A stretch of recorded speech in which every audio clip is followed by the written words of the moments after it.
WNST, Taos in Baltimore, and WNST.net. So many stories in the big city this week. We're monitoring all things NBA Finals as well as the Stanley Cup Finals. But meantime, the Orioles, amidst some warm weather here and some cold pitching and some cold bats as well, at Oriole Park at Camden Yards, taking on the Red Sox next couple days. Of course, the Yankees in this weekend. And the Orioles have gotten off to a rough start against the Red Sox. This guy covers all things Red Sox for the Providence Journal, where I once was inebriated out in front of that gigantic mall during one of those Ravens Foxborough trips in January. Brian MacPherson doing it up there. He is Brian MacP out on Twitter at the Providence Journal and chasing the Red Sox around. Hey, man, good business to be in, chasing the Red Sox this spring, right? It's been even better than anticipated, right, Brian? Yeah, I think kind of the same way for the Orioles. It's been a better, there was obviously the potential for something good to come together. But yeah, I don't think we expect it to come together quite this well so far. But it's been a really nice start for them. Well, let's start on Betts. I mean, he had the big night on Tuesday night, and I don't want to say he's the forgotten guy. Far from it. I think you, amongst others in the Red Sox community a few months ago, because I talked to you guys kind of regularly, said he was your best baseball player. And thus far, boy, you'd have a hell of an argument there from Ortiz, from Bogarts, from Bradley Jr., who I know is on paternity leave at this point. But Betts with a little bit of a coming out on Tuesday night. Boy, it's kind of scary to think they're hitting 300 as a team, and he hasn't seen his best days yet. Yeah, it is really kind of remarkable. You're right. He's been their fourth or fifth best player so far, and he's been really, really good. And that speaks to how much attention and how good some of these other guys have been. Bradley has the hitting streak. Ortiz obviously has been phenomenal at age 40. Bogarts may be is probably one of the top three players in the league so far. But yeah, I think a lot of us said coming into the season that if there was an MVP candidate on this Red Sox team, it was Mookie Betts. That he had that ability to sneak in there kind of like Dustin Pedroia in 2008. Very similar skill set, really good defender, has a little pop, runs the bases well, gets on base. And yeah, he started slow last season, and he started slow-ish this season. I mean, it's funny because he started sort of slow, and he's been overshadowed by his teammates. He's still been really good. It's not like he hasn't done anything, because at this point, I think he was already on pace for 30 homers before Tuesday night, and after coming out of Tuesday night, he was on pace for 37 homers, which is, just a ridiculous total for a guy his size, but that just speaks to his ability. Well, and then there's the rest of the help around the lineup, and we'll get to the pitching in a couple minutes and certainly get to the Orioles, but the kind of year Bogarts is having, the kind of year Bradley Jr., and more than that, Ortiz, I know he was close to being released 5 years ago and 6 years ago, and now we've seen this incredible resurgence going on three and a half seasons at this point. Around here, Brian, they accuse him of taking steroids, of course, such as life on the internet, but either way, the productivity, the bat speed, and the fact that he's doing it really with no legs, right? I mean, he's got a couple of bad feet at this point. Yeah, he's in a rough way with his feet, and that sort of limited his playing time. He had to take a day off in Toronto on Sunday because he fell the ball off his foot. Yeah, I wouldn't make too much of 5 or 6 years ago. It's funny in hindsight. Certainly he was on the verge of being platooned. I don't know if he was on the verge of being released, but obviously his production dipped substantially. And in hindsight, it seems like that was a lot about a hamate injury, a hand and wrist injury that he was dealing with at that point, because basically 2009, he had a really rough season, and then he had a bad start in 2010. Other than that, he's been about the same hitter for most of his career. And it seems like, he spent so much time preparing for these games. His body is obviously old and beat up, and his feet especially, his Achilles and his feet give him a lot of trouble. But he's lost a lot of weight in recent years, and just the bat speed stays, and the pitch recognition stays, and he's hitting the ball so hard. Well, it seems really to me that he gets along with the beat writers and talks to you. Has there been a real diet change, a real lifestyle change for him? Yeah, there has. A couple of years ago, that's what he talks a lot about, and I know that we talk about this stuff, and given what happened in baseball 15 years ago, I know that there's eye rolling and there's an elephant in the room, and, that's fair or not. Certainly it's not unfair, that the sport in general has to deal with it. Well, Chris Davis had to deal with it around here, right? And it goes on and on. Anytime Nelson Cruz, even after he was popped, accused, jailed and came back, when you're hitting home runs, it's the first thing any rational fan would ask, right, Brian? Sure. But the thing about David Ortiz specifically is that I think he's a smaller guy than he was 5 years ago, and that does have a lot to do with the lost weight. That he is leaner, he's more athletic. That's why he's actually hitting not quite as much home run power. This year it's a lot of doubles power. He's on pace to break the Major League record for doubles, not by insignificant margin. I think as of a couple of days ago, he was on pace for like 74 doubles. And those aren't ground rule doubles. He actually has to run some of the time. some of the time. He's even had some triples, which for him is not necessarily a good idea given what it takes for him to run. But yeah, absolutely. He's having to move on the bases. But yeah, the point being that he's not just hitting the ball 500 feet, is that he's hitting the ball on a line all over the place. And that's really made him an exceptional hitter. Brian MacPherson joining us here. He is Brian Mac P out and Providence Journal, and Pro Joe out on Twitter as well. How many years on the Red Sox beat for you, Brian? This is year 7, I think. So you've been through some really good and some really bad. I guess there's this 1 year good, 1 year bad. Are you shocked that they've been this good playing 620 ball at this point? And certainly over the last couple of weeks, the way the offense has come on, I don't know that they're going to hit 295 or 296 on the season. If they do, hey, they might win 103 games at this rate. Yeah, I think coming into this year, I don't think anything would have shocked me. I mean, there's some years where you really feel like you have a beat on a team, and this was not one of those years for the Red Sox, just because you look at a guy like Jackie Bradley. He's been phenomenal. Clearly he's been phenomenal, hitting 29 straight games, hitting for power, playing great defense. I mean, at this point, if the season ends today, he's probably a top 5 MVP vote getter. That probably, like you alluded to, probably won't sustain, but he's been terrific so far. Now, if he'd come out and hit 150 like he did in 2014 and was just absolutely lost at the plate, would that have surprised me? Not in the least, because we've seen it over a full season. So he's one of those guys. Hanley Ramirez is another one at first base who generally has been pretty good. I think his inability to make a play at first base was pretty costly for the Red Sox on Saturday in Toronto, but generally he's been pretty good. Could he have been a total disaster the way he was in left field? Sure, absolutely. That wouldn't have surprised me. So there's so much variance with this Red Sox team. There's really, they could have won 70 games or 95 games. Neither would have surprised me all that much.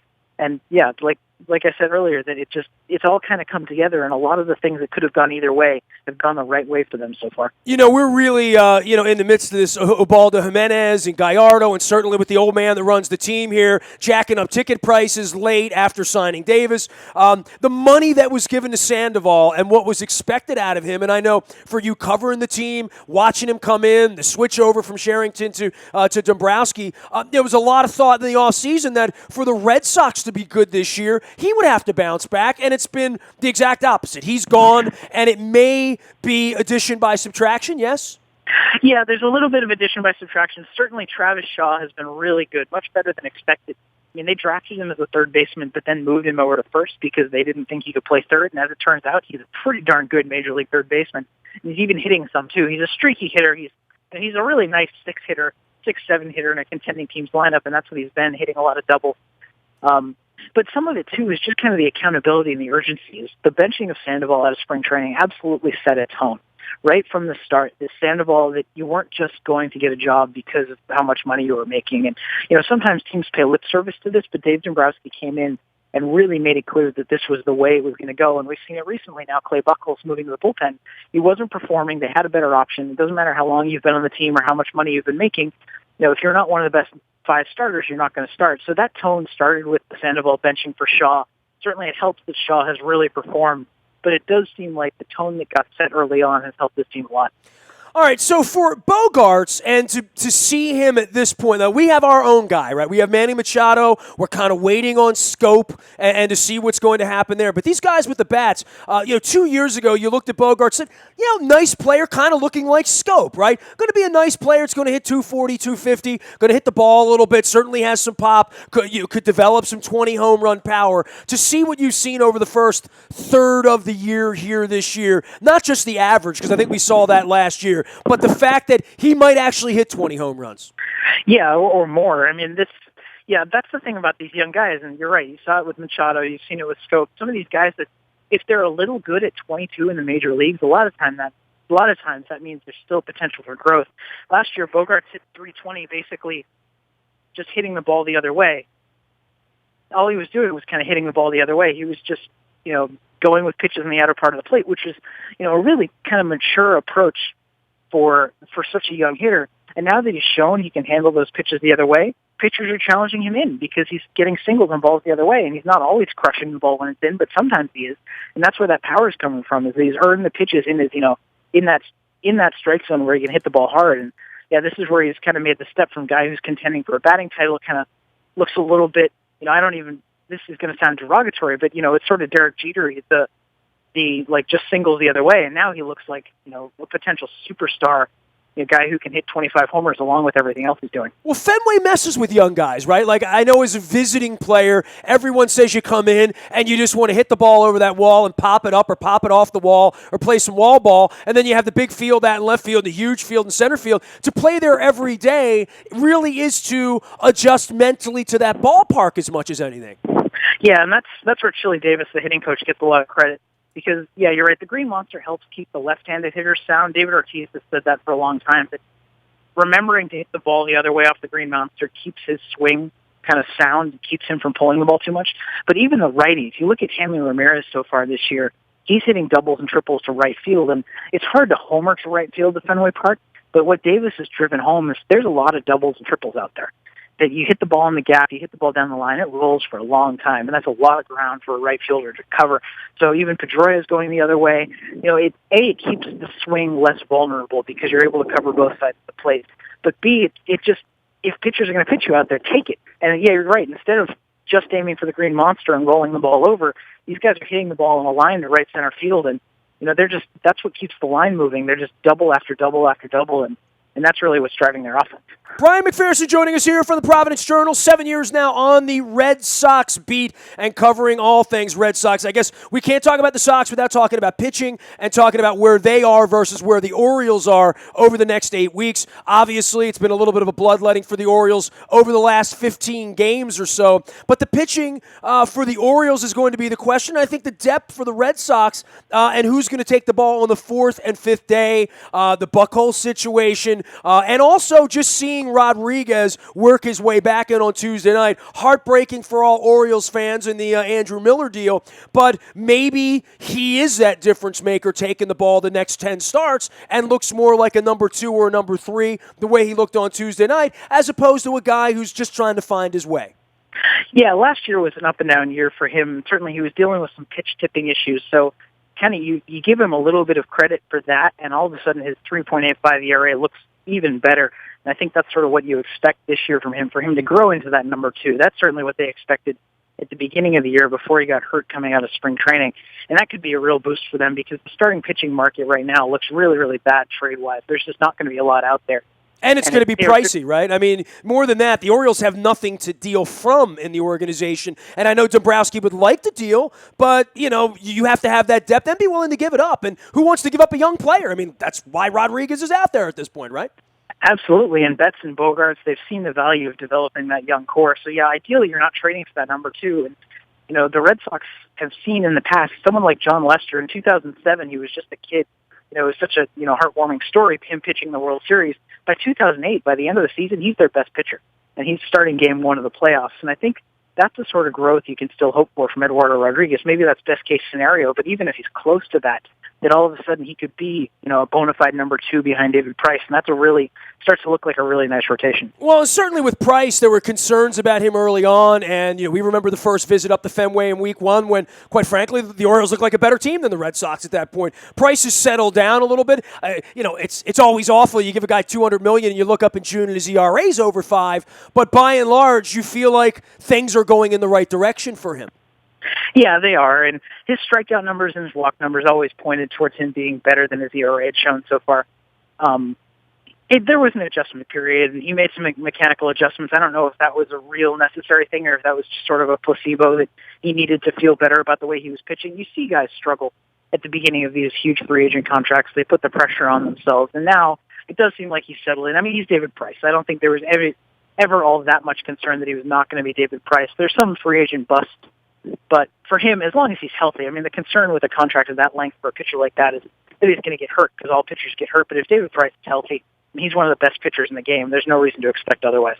All right, Brian, I know it hasn't been the best showing from the Birds in the early going here, but some thoughts on the Orioles, the Blue Jays, and the Yankees, and who's going to give the Red Sox chase. I am now convinced, seeing the Red Sox over the last month, they're not going anywhere, and they're going to hit the ball. I think the pitching and the trade deadline is going to be a big part of that, as well as injuries. But for the Orioles, I don't know where this pitching is heading. It's starting to look more like we thought it would look in the offseason, which is shaky at best, getting into the bullpen, and and needing more depth than they have at this point? I mean, the Orioles certainly have looked better than a lot of people expected. I think some people were looking at the AL East as a 4-team race, with the Orioles being that team out that wasn't going to contend. Certainly Chris Tillman has helped them a lot. You're right. The pitching, it needs to hang in there, because that was the huge question mark coming into the season. And it's performed better than you would have thought so far, that group, especially Tillman. But now, that just needs to hang on. And probably it ends up being a race between the Red Sox and Blue Jays in the AL East. And, we saw that last weekend in Toronto. It was a very good series between two very good teams. But, if the Orioles find a way to add an arm, potentially, we know they have the bats to contend. And they certainly could make this interesting deep into the summer. Hey, man, I hope you have a good summer. Have some Fenway Franks up there for us once in a while, and enjoy a summer of baseball. We'll be seeing a lot of you. I mean, plenty of Orioles, Red Sox ahead. And from our perspective, and I know from your perspective in covering the team and having been through the Bobby Valentine era last year, it's nice in June when you're in it, right? I mean, we don't have a lot of that around here. We had a bad football season, but I know up in Boston, there were folks worried that, another lost summer was going to be ahead. It certainly doesn't appear to be that way. Yeah, it's nice to see when the plan kind of works out. That they depended so much on these young players, Betts and Bogart and Bradley, and obviously the Red Sox have tons of money to spend. Let's not discount the ability to spend $200 million on David Price, but to see a young foundation for a team that has seen young players really come up and struggle and flop and just not live up to the hype. A lot of the Red Sox prospects got a lot of hype, but for some of these guys to really develop into not just, useful players like you're alluding to, but really, really good young players with a bright future in front of them, I think is probably the best part of what's happening. Hey, man, always appreciate your time. Thanks for coming on with us. We'll check in with you again later in the summer, Brian. Thank you. And my wife says anybody with a New Hampshire area code can't be bad. Absolutely, that's right. The pride of Manchester. Great having you on, Brian. See you. Brian MacPherson, Red Sox beat writer at the Providence Journal. You can follow his journey out on Twitter at Brian Mac. That's MACP. Brian Mac P. Brian MacPherson at the Providence Journal, covering all things Red Sox. You can find me out in the Bahia Toyota Audio Vault 24 hours a day from anywhere in the world on your mobile device. Just download the TuneIn Radio app. We come in crystal clear. And, of course, the WNST tech service. It is the best thing that we offer here at WNST.net. It's all brought to you by Coons Ford of Security Boulevard. All the breaking news as it happens. And it's been a little active with the Orioles this week. We'll see what happens with Jimenez amongst other roster moves that are there. And a real awful situation with Caleb Joseph earlier this week. But any other news with the Ravens? And I know they're on downtime this week. We'll be talking plenty of non-OTA here in Baltimore this week, as well as the Stanley Cup Finals, as well as the NBA Finals. We'll go from Cleveland out to the Bay Area and back again. I'm Nestor. Nasty at WNST.net reaches me. Twitter, Facebook, Snapchat, Instagram, LinkedIn, anywhere you are. We are WNST.net, AM 1570, and WNST Taos in Baltimore, and we never stop talking Baltimore sports.